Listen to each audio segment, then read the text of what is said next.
దేవుణ్ణి పెళ్లాడుతున్న హిజ్రాలు. రావణుడు శివుడి ఆత్మలింగం చేజార్చుకున్న ప్రాంతం ప్రపంచ అద్భుతం.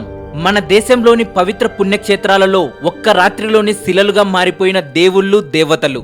యుగాంతం ఎప్పుడు ఎలా జరుగుతుందో పూసెగుచ్చినట్లుగా చెప్పిన పండితులు. ఇటువంటి ఎన్నో విశేషాలు, తెలియని రహస్యాల గురించి క్షుణ్ణంగా తెలుసుకోవాలంటే వెంటనే టెంపుల్ రహస్యాల ఛానల్ను సబ్స్క్రైబ్ చేసుకోగలరు. రామాయణం రాముడి బాల్యంతో మొదలై రావణ సంహారంతో ముగుస్తుంది. రామాయణంలోని ప్రతి ఒక్క విషయం గురించి మీకు తెలిసే ఉంటుంది. రామాయణం మన ప్రతి జీవితంలో ఎక్కడో ఒకచోట ప్రేరణగా ఉంటుంది. కానీ ఇక్కడ చెప్పుకునే ఈ విషయం మాత్రం మన ప్రతి జీవితంలో ఎప్పుడూ గుర్తించుకోవాల్సినదే. అటువంటి ముఖ్యమైన విషయాలను పరమశివుడి భక్తుడైన రావణుడు చనిపోయే ముందు రాముడి సోదరుడైన లక్ష్మణుడికి చెప్పిన రహస్యాలు. రావణుడు కొన ఊపిరితో ఉన్నప్పుడు రాముడు లక్ష్మణుడితో బ్రాహ్మణులలోని పండితులలో ఒకడైన రావణుడి దగ్గరికి వెళ్లి మంచి విషయాలు తెలుసుకోమని చెబుతాడు. రావణుడు చెప్పిన ఈ విషయాలు రామాయణ గ్రంథంలోనూ ఉన్నాయి. లోకానికి ఉపయోగపడేలా రావణుడు లక్ష్మణుడితో చెప్పిన ఆ మాటలు మీకోసం.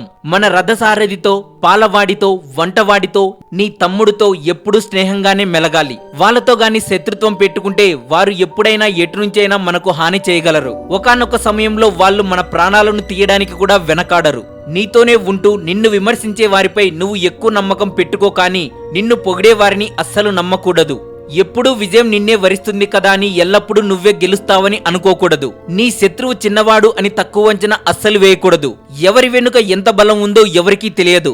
రాజయుద్ధంలో గెలవాలని కోరిక ఉండాలి, కానీ ఎప్పటికీ అత్యాశపరుడై ఉండకూడదు. దేవుణ్ణి ప్రేమించు లేదా ద్వేషించు, కానీ ఏదైనా కూడా అపారమైన దృఢనిశ్చయంతో మాత్రమే చేయాలి. ఇతరులకు, సైన్యానికి అవకాశం ఇచ్చి రాజు అలసిపోకుండా పోరాడితేనే విజయం సొంతమవుతుంది. పైన చెప్పిన మాటలను మనసు పెట్టి బాగా ఆలోచించి అర్థం చేసుకుంటే మన జీవితంలో ఏదో ఒక సమయంలో, ఏదో ఒక క్షణంలో అవసరమవుతాయి. ఈ ముఖ్యమైన విషయాలను ఇతరులకు తెలియపరచండి. అలాగే వీడియో కింద డిస్క్రిప్షన్ లో ఉండే టెంపుల్ రహస్యాలు ఛానల్ ఫేస్బుక్ పేజ్ ను లైక్ చేయగలరు. ఈ వీడియో మీకు నచ్చినట్లయితే లైక్ చేయండి, షేర్ చేయండి. ఈ వీడియోపై మీ కామెంట్ కూడా పోస్ట్ చేయవచ్చు.